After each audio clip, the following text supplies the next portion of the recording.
going on, everybody? Welcome to another edition of the NBA Slate Starter Podcast. I'm Eric, joined with my buddy Ryan as we break Monday's 12 game. Is it literally 12 games? I think it's a 12-game NBA DFS slate on DraftKings, FanDuel, and Yahoo. See, there it was. But here's the thing. I'm sad because this is no doubt no April Fool's because, it's going to be April 5th when you listen to this, or maybe the evening of April 4th here as we are recording. But this is the final edition of the NBA Slate Starter Podcast for the 2021-2022 NBA season. I'm heading to Augusta National tomorrow. I'm sorry. I'm going to be hanging out with my dad. I'm not going to be playing NBA. I might put one lineup together just so I can track as everything's happening, but I'm flying to Charleston, then to Augusta. So I'm going to be busy. I'm going to be watching golf. Best of luck in the golf DFS streets. But this is going to be the last NBA Slate Starter podcast we have for the year. Ryan, are you as sad as I am? I am. I was hit with the unfortunate news over the weekend that Slate Starter is officially canceled. They canceled us. The higher ups at the site didn't want to deal with us anymore. They have officially canceled the NBA Slate Starter podcast. I'm sad, but hey, decisions had to be made, and we were on the chopping block. But it's been a great 2-year run. We'll see if this comes back in the fall. At this moment, I have no idea if it will be, but we appreciate the support for the last 2 years. We've done this, and if this is the end of the run, it's been a damn good one. So I do appreciate the support over the years, but we'll see. We'll see what ends up happening over the come the fall. But we appreciate the support. But man, an April 12-game slate, one last time. Let's ride. Would you want to get right into it? No chit chat here at the top. What's there to chit chat? It's an April NBA slate, right? There's no games going on today. We have the national title game that starts in an hour, I believe. So we'll be watching that here in an hour. Go Jayhawks. That's a weird thing to say. I mean, as a Duke fan who had Iowa State, also my alma mater, so I had both my schools in the Sweet 16. Now both of our rivals are playing each other, and one's going to win a national title. I mean, that is just life coming at you fast. I'm not going to lie. North Carolina, the rival of Duke. We've got Kansas, the rival of Iowa State. It's brutal stuff. What? I think you'll be just fine. You're headed to the Masters this week. I'm headed to the Masters this week, yeah. And then I'm jumping ship. I'm jumping over to the MLB streets. This is my yearly jump over. I start covering that in addition to the PGA. Not going anywhere on that. NFL's a year-round thing, so I'm sure we'll be talking about that sooner rather than later come June. But the NBA streets, this has been amazing. I'm definitely going to still be doing some playoff coverage, I'm sure. But I'm going to be primarily focused on some MLB here for the people. It's going to be pretty crazy, but my goodness, what a great run it was here. Smash that like button for old time's sake. Subscribe button really goes a long way. Notification bell. It's not that we're getting canceled, Ryan. What a harsh term to throw out there. It just, with me being gone and then, everything else. Not what it is that the two of us cannot be replaced is the way that it is. I believe so. Like that. I guess Emac would have done a phenomenal job here too, but we appreciate him. We had Pete the Heat. We had a number of guys filling in on this podcast in this space as we've been going all season long. We appreciate you. But as Ryan said, we've got 12 games. We need to get to it. You ready to get going for old time's sake, my friend? Let's ride. Guard. DeJounte Murray. He's going to be out. It's just absurd what Popovich did there. Maybe he'll get ruled in out of the middle of nowhere here, but the Spurs are pretty secure in that 10 seed. They have the playoff, or they have the tiebreaker with the Lakers. They are just fine here in this spot. Trey Young is 10-8. Kyrie Irving 10-6. James Harden 10-4 here. But as I said, with San Antonio and nothing to really play for against Denver, I could see another situation where Trey Jones. That's hilarious. Trey Jones at 4K is the most popular player on this slate. Wouldn't surprise me at all. Definitely something in play. A lot of time for that news to come out as well. It's 9 p.m. Eastern time, but it's a 12-game slate. Lots of places to go. Where are your favorite places to go at the guard position, my friend? Yeah, you nailed it there. That's pretty big news. If no DeJounte Murray, your eyes go straight to Trey Jones, and rightfully so. You got a 4K Trey Jones. I know Denver's not as nice as Portland was 2 games in a row for him, but at 4K, he's going to get 30-plus minutes. You're going to like your chances with Trey Jones on this slate at $4,000. Looking down here, Trey Young, Kyrie Irving, James Harden. All those guys look fantastic. Trey Young definitely just trying to solidify the seeding for home court in the play-in game. He's 10-8. I don't mind going to him at all. He's played well against Toronto. Kyrie Irving 10-6 versus Houston. We know what Kyrie can do against bad teams. It is amazing. He is we haven't seen the explosion games from him, but 10-6 makes a lot of sense. 10-4 James Harden versus Indy. I think Harden looks phenomenal as well. It's an Indy matchup where he should just simply eat. Next here, guys, you get Garland, Booker, and Lamella Ball. And out of here, I might probably prefer Garland the most because of purely matchup. $9,600 makes a ton of sense to go there. Lamella Ball, just trying to get wins at this moment. They seem like they'll be locked in the 10 seed if I'm not mistaken, but $9,200 Lamella Ball seems fine to fall on. It's a 12-game slate. All these guys have tournament winning upside, but spending down, we get the likes of Trey Jones, Lonnie Walker. Those guys look fine at 4K. I don't mind going to sprinkling in some Vit Krejci. We got word that Seth Curry might be rested for the rest of the season, regular season. This might open up minutes for, as gross as it sounds, but Patty Mills. It's taken on Houston. He can get it done at $3,900. Cam Thomas can get it done at that price tag. I don't have problems taking some chances with those guys. I do because they're terrible. But anyway, continue. You think Cam Thomas is bad? No, Patty Mills is terrible. Continue. Yeah, and keeping an eye in Orlando, Cole Anthony's questionable might open up more minutes. RJ Hampton got minutes, but maybe Devin Kennedy, but it's gross in Orlando. I can't really look at that team and be confident. Just keep in mind, everybody that has something to play for and everybody who doesn't, you're going to see minutes come off the top of certain teams like Indiana. It's going to open up minutes for guys you didn't really expect, whether that's going to be more Lance Stevenson for out of the middle of nowhere, whether it's going to be like, I don't know, Kiefer Sykes, God forbid. But I guess Tyrese Halliburton's been playing big minutes regardless. I just can't go to him as a spend up, I think, with nothing to play for in this spot for Indiana. Also, there's like a 0.0% chance Malcolm Brogdon plays, so be aware of that. And I saw TJ McConnell got upgraded to questionable, so I wanted to throw that out as well. I saw that news earlier today. If he were to actually play after being out since, 1993, that would be pretty revelatory. So be on the lookout for stupid stuff like that. Anything to add there? Would you have interest? What is TJ McConnell's price tag? I have to know. He's $4,000. Oh my God, that just went. God, it's a wrist injury, too. Oh, he's 3,900 over on FanDuel. He's got the stocks upside. You're saying that I know. I also the man almost put up. Didn't he put up a steals triple double? No, he was close. He was close. Okay. Yeah, it was pretty tilting. He was always a fun play when Ben Simmons would rest in Philly. Ryan, we're talking the most contrarian of contrarian options tomorrow. If you want to try to get weird with me, if he plays, I mean, he's questionable. Once again, they have nothing to play for. It's so weird that he would choose to get reps in what 2-3 games left to go. It's just silliness. Yeah, I have no idea why they want to do that.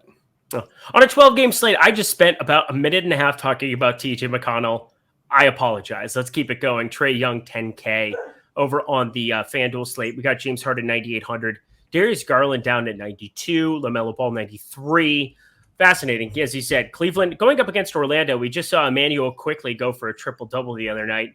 It's pretty good. Darius Garland's a lot better, so there you go. Shouldn't surprise anybody if he goes completely ham in this spot. We're going to continue to be able to roster a guy like Davion Mitchell. Once again, Sacramento, nothing to play for. So developing a young dude, he's playing high 30s minutes. It's really hard to find that secure of minutes on a team that's out of playoff consideration, but it seems that Davion Mitchell has that. Do you like him on this slate as well? Yeah, I do. I like going to Davion Mitchell. Just the minutes. Anyone who's going to play upwards of almost 40 minutes, I like my chances with Davion. But up top, you get LaMelo Ball, James Harden, Trey Young. Seems like the Sixers are pretty much locked up in that same spot they'll be in terms of seeding. But it's an indie matchup. They've yet to rest. Any of these guys outside of that one game, I believe, they against the Heat, they rested both of them. Keep an eye on that situation. That's going to change some things for sure. But if these guys are out, it's going to open a minutes for Milton, Maxey, Tobias Harris if he's going to get more usage, Niang. So proceed with some caution, as I think they're pretty much locked in. I like Trey Young a lot at 10K. Spending down a little bit more. DeMar DeRozan's $9,100. He's fine on a 12 game slate. I'm not as interested in him when he was hot. He was hot. It was fun to even roster him at 10K just because he was gunning. He's not gunning like he used to. Well, Levine was out for a month. True. But he was still gunning. Sure was. I think it's tough not to love a Trey Jones $3,700 price tag. DeJounte Murray has lost a ton of weight. He tweeted something out. He lost like 8 pounds in a span of 2 days. He's already a pretty skinny guy. Maybe. You always see him win the long leggings and whatever. Okay, that's way too much specific detail of a man that plays basketball. But hey, it's also my job. He has those long leggings. He always looks very, very skinny in those things. Yeah, I haven't noticed him like that, but clearly Eric's got a thing for DeJounte Murray head to toe. He's an attractive male. There you go. See, spending down, you get D'Angelo Russell 5,300. I know Pat Bev's coming back, but you still got to like a $5,300 D'Angelo Russell. I like him a decent amount. Bones Highland is getting minutes for real now. I think before I was always kind of skeptical. I felt like the max minutes were like 20, but his minutes are now sometimes in the high 20s, and that's a big difference for a guy like him. He likes to shoot when he has the ball. Busy, and he plays well. Busy Bones is for real. A young, talented player, kind of showing that he can get rotation run after being in the doghouse earlier in the season. I like Maxey already at 5,300 against Indiana. I don't know why I've been saying Indianapolis so late, but okay. Anthony Edwards 7K. Minnesota guys are definitely in play at these price tags, so no issues to play these guys. Karis LeVert only 5,400 against Orlando. Back we go to him on FanDuel. Mm-hmm. It's just broken tag, and eventually he's going to get there at 50% owned. But it's a 12-game slate. He's gotten there. I know he has, but just it's been lackluster comparatively. There's been spots where I'm like, I wish I could have gotten away from it, but I just kept jamming, and it's been okay. It hasn't failed us. It's all right. Let's keep it going. Guard over on Yahoo, our sponsor. We're going to miss you, Yahoo. We really appreciated this NBA run. It was a phenomenal time. Good times were had. Memories were made. We're going to continue on in your legacy. We've got guard top end. We've got James Harden, $46, Trey Young, $46. But really, let's be serious. There's so many underpriced guards. And we haven't talked about this guy. I mean, Trey Jones is good.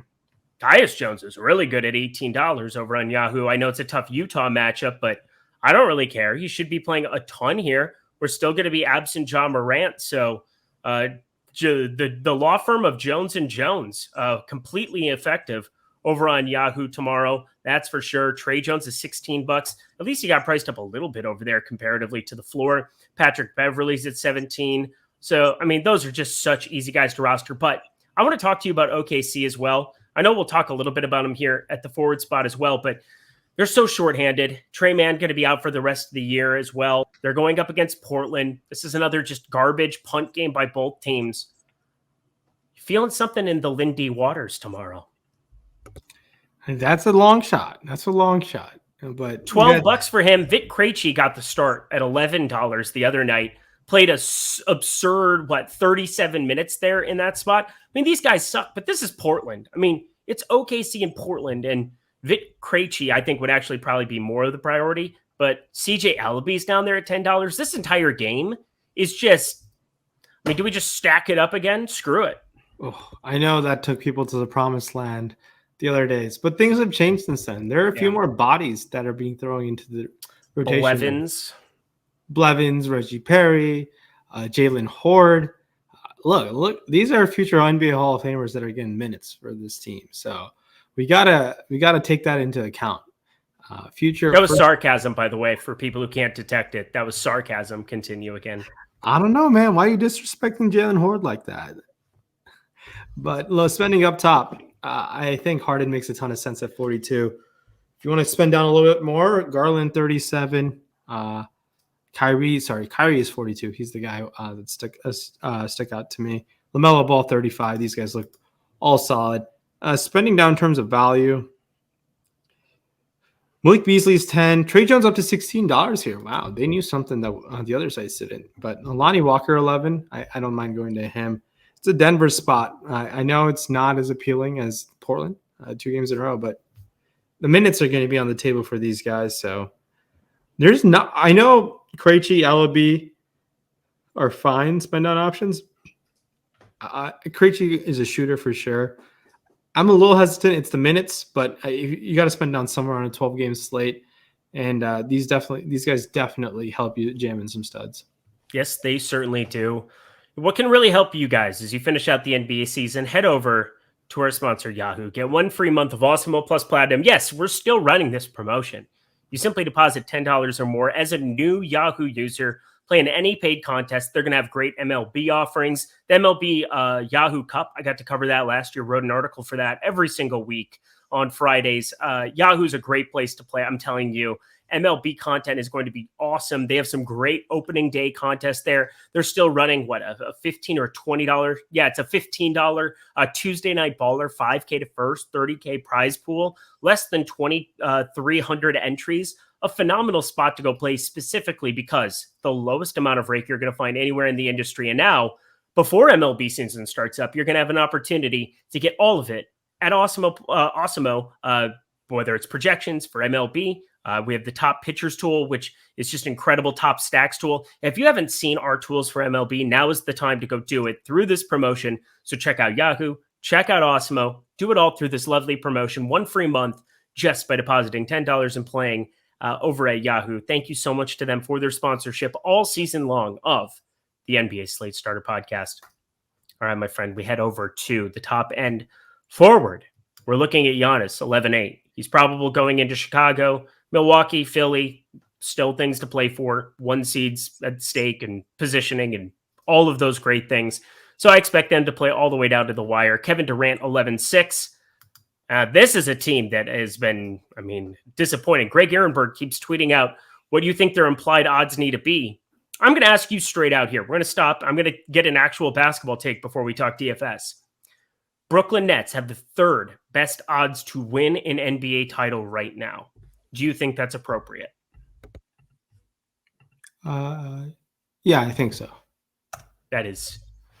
They're like the 8 seed right now in the East, right? No. Or the 9. So they win. So it's a win or die to get in, and then another win or die if they're the 9 seed. Yeah. Okay. You got Kevin Durant? You telling me you want me to bet against KD? No, I just want better odds than that to bet on KD. True, exactly. And clearly they know something about KD also. Yeah, it's painful. Go ahead. And Kyrie in the playoffs is a different beast too. I think we haven't seen him in a minute. Like obviously he got hurt in Milwaukee, but up until that Milwaukee, he was lighting it up. Kyrie, I'd be worried. I don't want to run into the Brooklyn Nets. I don't think many people would want to play them in the first round or any round, just because you got to slow down Kevin Durant 4 games before he gets it going in 4 games.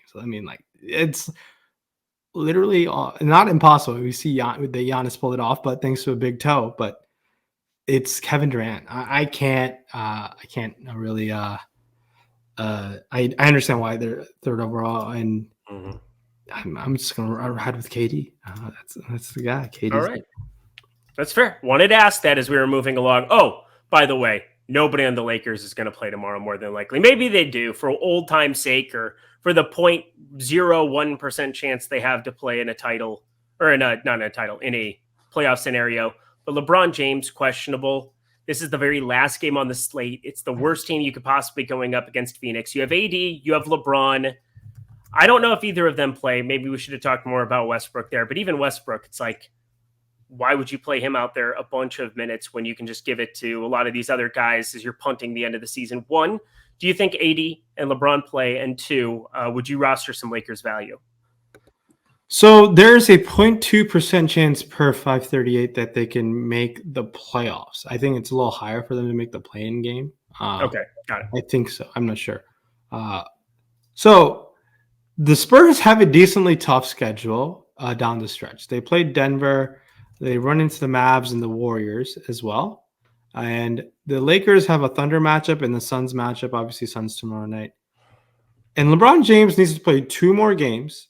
Mm-hmm. And the scoring title is on the line for some of these guys. It's true. Giannis, Embiid, and LeBron are in a scoring title. It would be bizarre for me if they're mathematically still in it that they don't play. Got it. That just is like, dude, you're asking like That's fair. someone to get fired on that team, and someone will be. But if the Spurs beat the Nuggets tomorrow night, then I'd be like, all right, these guys are. You have to keep an eye on that situation. So my gut says yes. One being there's a LeBron narrative. LeBron narratives are shit that I buy into, and then two being there's if the math says they have a chance, I think they still give it a chance. I mean, LeBron James came down 3-1. This will be something if he comes in and makes the playoffs. I mean, I don't want to doubt it. I want to see LeBron James in the playoffs. We'll miss him when he's gone, but damn, I would like him to be in the play-in game at least. I mean, come on, give me that. Last year's play-in game versus the Warriors was so much fun until like they all started to fall like dominoes in the Sun series. Yeah, it was definitely injury bug. I will say he's 11-2 on DK. That's going to be tough to get to if AD is playing alongside him, but you're probably not going to get the opportunity to really know what to do with that news. You'd have to leave a lot of salary on the table to play anybody in that Pelican-Sacramento game. If they're going to end up being true game time decisions, the last game you have any pivots from or to or whatever else, you have those 9 p.m. Eastern time games at San Antonio, Denver, Memphis, Utah. I mean, if you had dead lineups or if you were like trying to win first and there was somebody with Nikola Jokic ahead of you, you could find your ways off to some, but I don't know how you don't play a ton of Jokic, preferably, but is what it is here. Rest of the forward spot, DeMar DeRozan, we talked about him chucking and stuff, but 8,900 against Milwaukee, a little bit tougher. We've got Siakam there, 9,400. That's kind of intriguing. Porzingis, also intriguing if he's going to get full minutes here, but we saw a 26 in a blowout against Boston. I don't really know what to read into it here, what they're going to do with him as the end of the season comes down. But at least he's a phenomenal fantasy point per minute guy where if he does play 30 minutes, he's probably viable at that number. But my favorite play at the entire forward position, aside from Giannis at the top end, has got to be Jimmy Butler going up against Charlotte. 8,400. They want to hold on to that 1 seed. They need to figure out a way to get that done. Do you think they do? And is Jimmy Butler as intriguing of a play to you as well? I like Jimmy Buckets. Got the rest. In Toronto, and you like the matchup against Charlotte. Makes a lot of sense. Forward is definitely a great spot to look at. I mean, you get a lot of spend-up guys. We touched on Giannis. I love Giannis, 11-8 versus Chicago. Kevin Durant also against Houston. He's been killing it. Just like dropped 55 real-life points. It's just a wild performance the other night. Now, looking around, if you want to spend down a little bit, in Indiana, there was Goga Batadze left the game, and we saw Isaiah Jackson play 27 minutes, I believe. And Isaiah Jackson is $4,600. I know it's an Philly matchup versus Embiid, but you got to like that value. Teammate Terry Taylor also around at 44. But $6,700 Alfred Sengun. Give me that. Give me some Sengun at $6,700. If he stays out of foul trouble, you got to expect 30-plus minutes. I like Sengun. The second half was so sad against Minnesota. Yeah. Oh, he started off the game amazing, and then it was incredible. He worked Cat on a couple possessions. It was he's a nice piece. What's still 19? Still 19? Yeah, he's one of the youngest players in the league. He's absurd. Yeah, he is a special offensive talent. There is no doubt reason why. No, like I think the nickname on NBA Reddit is they call him Turk Nowitzki. That's hilarious. Actually, no, Turk Nowitzki might be maybe Omer Yurtseven, who they call Turk Nowitzki, but I think Alfred Sengun is pretty darn solid. So I like Sengun a lot. One of my success stories, one of the only few ones that worked out this season. Oh, stop it. But you got a number of good ones. Pogoshevsky, $6,700 is also in play. Against Portland, I got to like my chances with Poku. He makes a ton of sense. It's going to be a tough decision between Poku and Sengun. You can definitely play both, but I'm a little torn. Well, you know where I'm going to play both? That is FanDuel.com because they are 5,800 and 6,100 respectively. That is even better. I had all of them in all the land, and I couldn't believe how hard Pogoshevsky got there in the second half. Him and Sengun flip-flopped halves, it seemed like. I mean, Sengun, did nothing in the second half against Minnesota, and all Pokusevski did was go nuts in that second half the other night. So that was cool. Anything else, I guess, for DraftKings before I jump over to FanDuel? On DK, you can take some flyers on Brandon Ingram is a good play at 8K against Sacramento. He looks pretty solid to go to. In the Atlanta matchup, you can take a chance on DeAndre Hunter as well, $4,800. And Anthony Edwards, do not forget about him. I love him starting to do what he's supposed to do, and that's play basketball well. Shooting guard, small forward, 7K on FanDuel is going to be very popular, but the story we've had all season long playing on FanDuel, everybody's underpriced. So you're going to get high and spend up options that are underpriced, low guys that are underpriced. At least Jokic and Giannis are up over 12K on FanDuel. It's still not enough, but at least, they tried. Giannis is 12-1. Kevin Durant, 11-2 over there. LeBron, 11-1. James Harden, 9,800, where you can play him small forward. Pascal Siakam, power forward only, 9,500. Bam Adebayo, extremely disappointing the other night against Toronto. Absent Jimmy Butler. Played 36 minutes, only 26.3, but he's back in play again at 8,400 against the Charlotte front court that has been lenient, to say the absolute least, to bigs here of late. Moving further down, Scotty Barnes is 6,400. That was a guy that really caught my eye. Karis LeVert, you already talked about at the guard position. Can play him at small forward as well. Gary Trent, 5,100 there for him as well. Can always be a guy who goes out and gets you a bucket. But if you do see that Denver's up big on San Antonio early, you could find yourself on to some Taylor Horton-Tucker. That might not be the worst thing that ever happened. But my God, do I not want to recommend him on a 12-game slate. So, Ryan, you recommend the actual good plays for me. Teammate Anthony Davis, $7,600. Jesus. He's been phenomenal the last two games. He's been fantastic. And I like going to him in a must-win spot. Give me some brow one last time. Let's do it with Anthony Davis. 12-1, 11-2. Him and Drew Eubanks are the same price.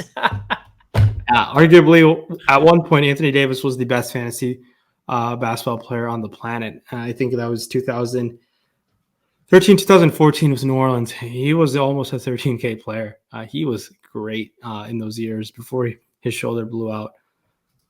Yeah, I mean, Anthony Davis, you can make a case if LeBron James doesn't play, he's $4,000 too cheap. He looks fantastic at that price tag.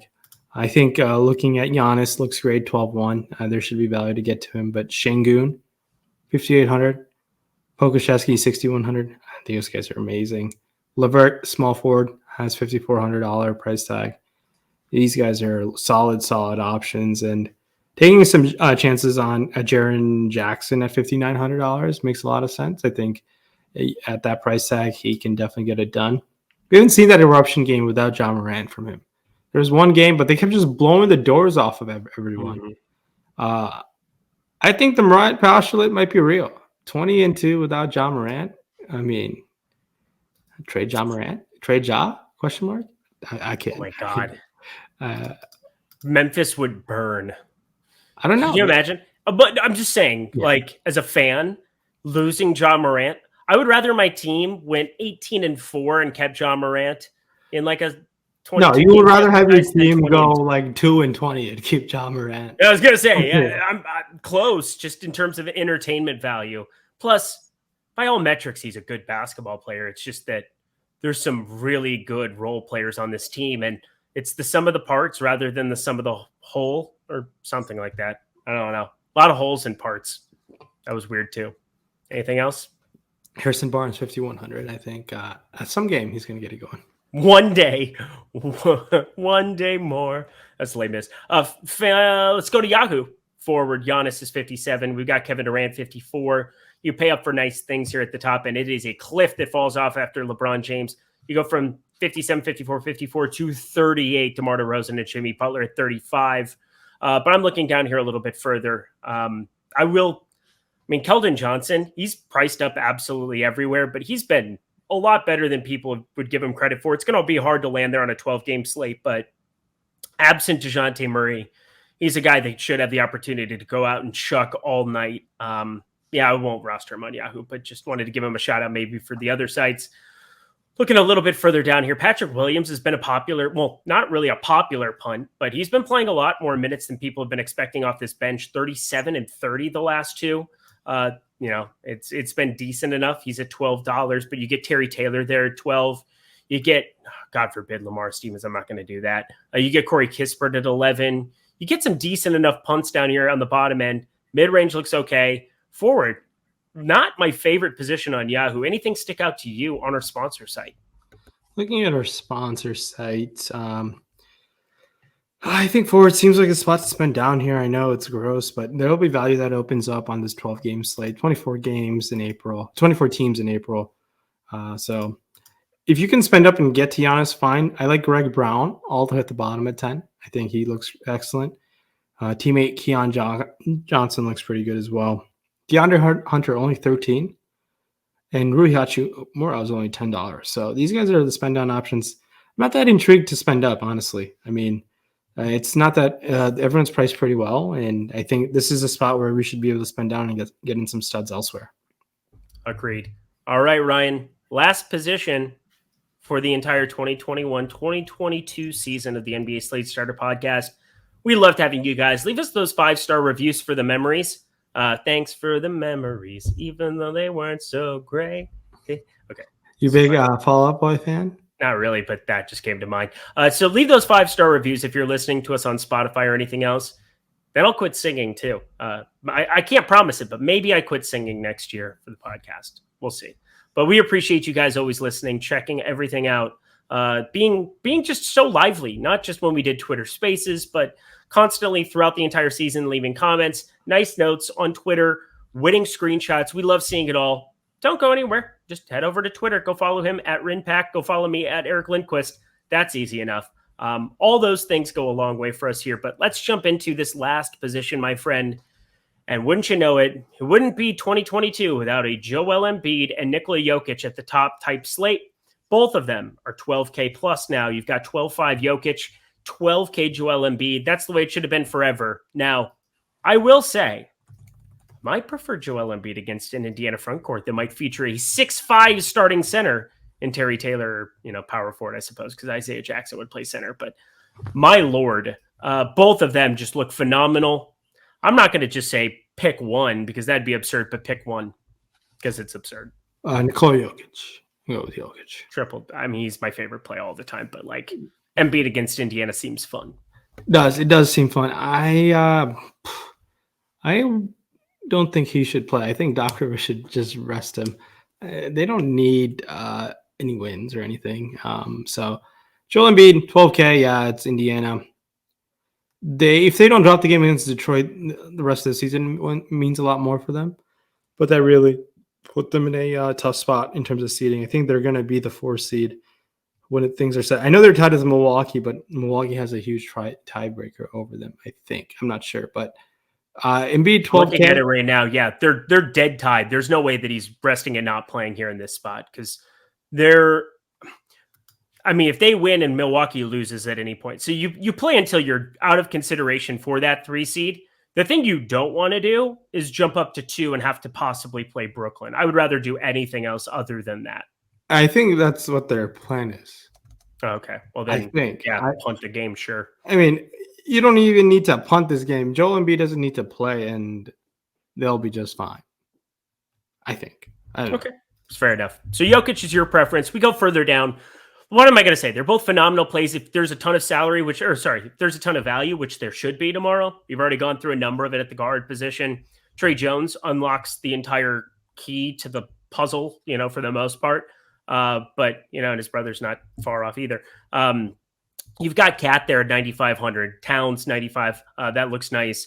Further down, Valanciunas is questionable. So that's something that could put a huge wrench into this slate, considering it's Sacramento at the very, very end. They've been very apprehensive to show any kind of interest in putting Hernangomez out there in games that matter. This is going to be a game that matters. I think he'll do everything he possibly can to suit up, but they are now the 9 seed. You want to keep that 9 seed over San Antonio, have home court. It's a pretty still big thing to be playing for at this point in the season. So I see them trying to get him on the floor, but if he doesn't play, I'm at least going to be looking Hernangomez's way. There's no doubt about that. What sticks out to you at the rest of the center position? Yeah, that's something to keep an eye on later at night with Hernangomez. I tried to predict that last time. And I think it definitely didn't pay off as I trapped myself, but it might be able to pay off tomorrow. So I think that's completely fine too. All it takes is once, Ryan. Oh, yeah.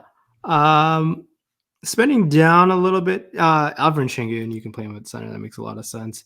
But Isaiah Jackson, we touched on. I think Andre Drummond's going to get some ownership against Houston. I would shy away a little bit just to be a little safe. But I think taking a chance on Porzingis 8,900 makes a lot of sense as well. I think the upside of him just shooting the ball 20 plus times is awesome in those 32 minutes of play, even at $8,900. Center is not that appealing, honestly. If you can spend up, yeah, go for it. I think Cat is ideal, not ideal, excellent at 9,500. It doesn't seem like a two center slate as of now. It might turn into one when it's all said and done, but right now it doesn't feel like one. I think Moses Brown at 4,800 is sneaky good against Orlando, and against Orlando is what I'm saying.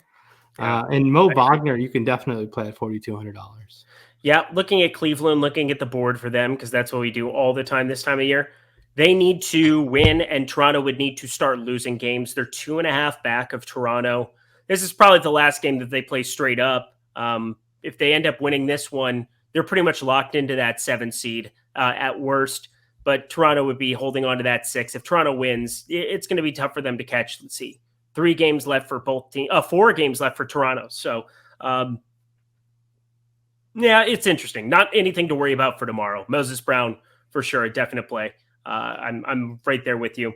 Let's head over to FanDuel, where the top end is even easier to get to in Jokic and Embiid. But the other thing you do have is you have some underpriced players down here at center that aren't necessarily underpriced on the DraftKings slate. Specifically, Davion Jones seems like he's just put at this gutter of 5,500, and he's just kind of been left there.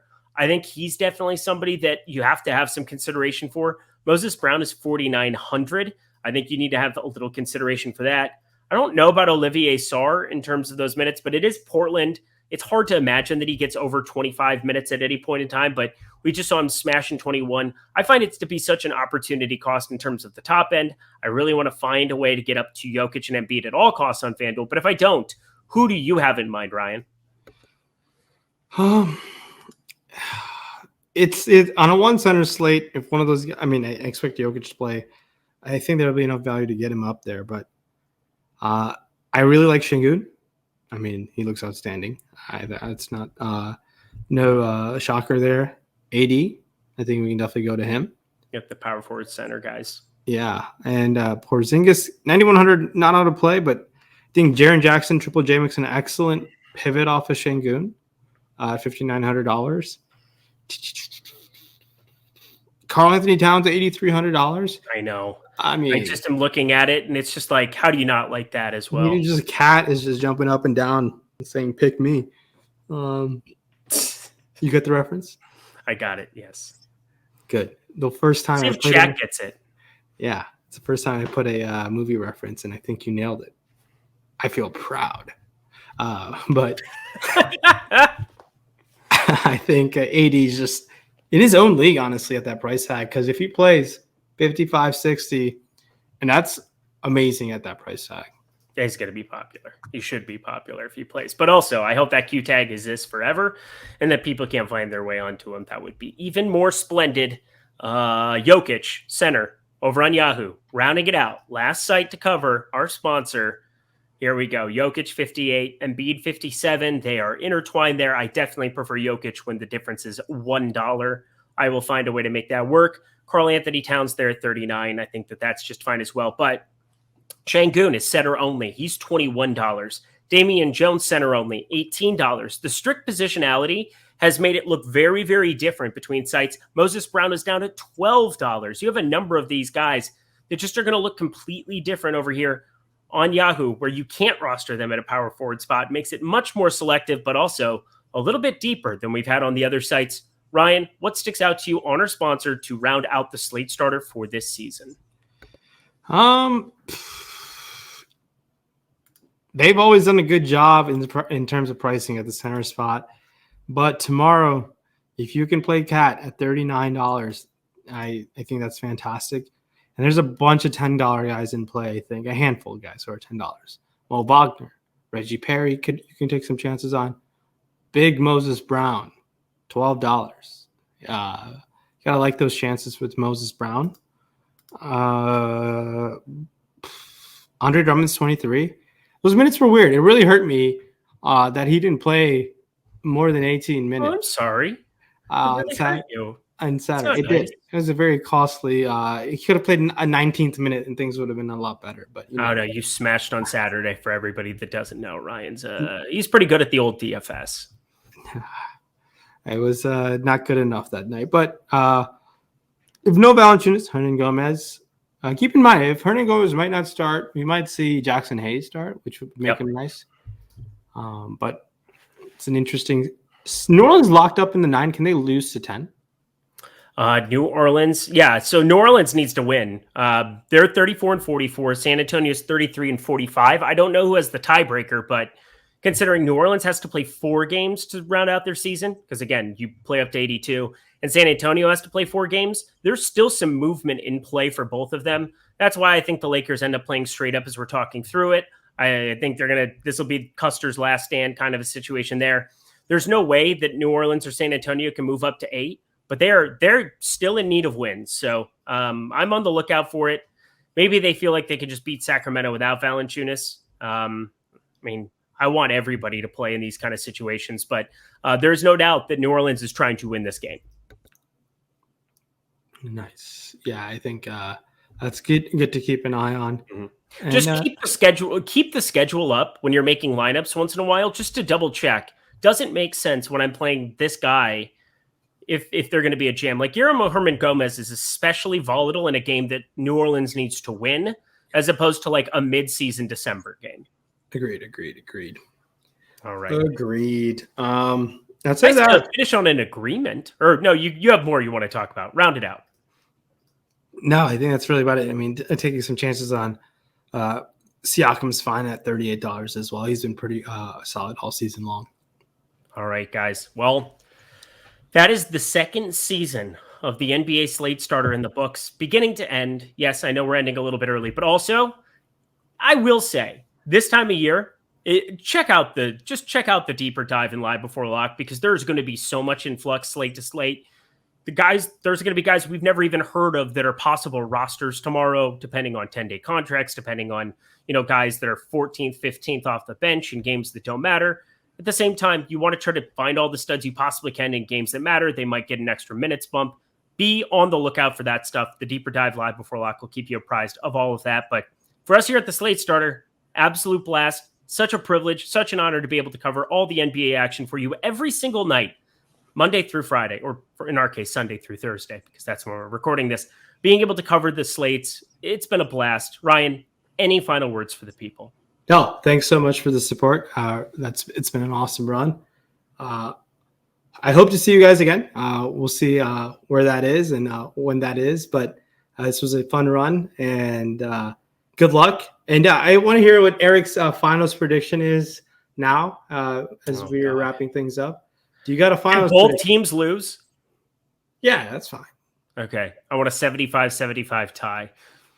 I think Kansas wins. We'll go 79-70 Kansas. Yes, in terms of college national championship, I think Kansas wins, but I want an NBA finals. Oh, there you go. Well, I picked the Bucks last year. I picked the Bucks this year. I got to stick with the Bucks. There's nothing that's really changed drastically. I wish they didn't give up Dante DiVincenzo. It'd be nice to have some extra ammunition off the bench. Bobby Portis and Grayson Allen are really going to have to do work as complementary pieces throughout the history, throughout time, whether it's Ray Allen in Miami, whether it's, the plethora of Andre Iguodala's and Livingstons that came through Golden State. There's always role players that need to make a big difference come playoff time. You need to have some of those X factors. And Milwaukee, I'm nervous that they might not have enough coming off the bench, but I'm going to say from the West, I'm going to go very, very contrarian. I think the New Orleans Pelicans can make a run here coming down the end of the stretch. I think there's an outside chance Zion Williamson might play. And even 20 minutes of Zion a night is enough for me to say, oh, baby, let's do it one-time dealer. The West is just wide open for everybody. So Ryan, who's your picks? The Golden State Warriors are going to come out of the West, and that's who I would pick if I wasn't already invested in a contrarian New Orleans Pelicans ticket. Give me the Golden State Warriors. People forgot that we've not seen the new edition of the death lineup, and I think the death lineup is going to be pretty deadly in the playoffs. I like the Warriors out of there. But damn, the East is so difficult to nail down. It's honestly a toss-up for me between the Bucks and Brooklyn. Brooklyn gets it done. We see a Ben Simmons sighting in the finals, and it's going to be fun. And I want the Brooklyn Nets to beat the Golden State Warriors. And if that's the NBA Finals matchup, I will try to go to an NBA Finals game. I would like to go to an NBA Finals game.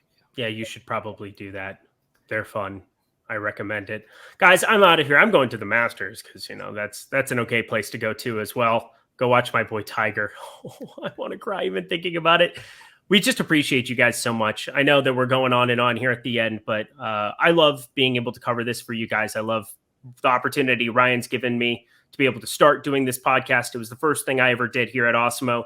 Gave me an opportunity in the middle of a pandemic to find a job and find a career that you guys have been very, very kind to me over the course of the last year and a half, 2 years. And so I just wanted to give you a heartfelt thank you at the end of this podcast. Let's get out of here. Ryan, who's your North Carolina-Kansas prediction? I got to get it. Kansas, and I think Kansas in a rout. Okay, Kansas and I. You and me, both on Kansas. I don't want that to be the last thing we say on this podcast, but there's no way to get out of here. He's Ryan. I'm Eric. That'll do, pig. We'll get out of here.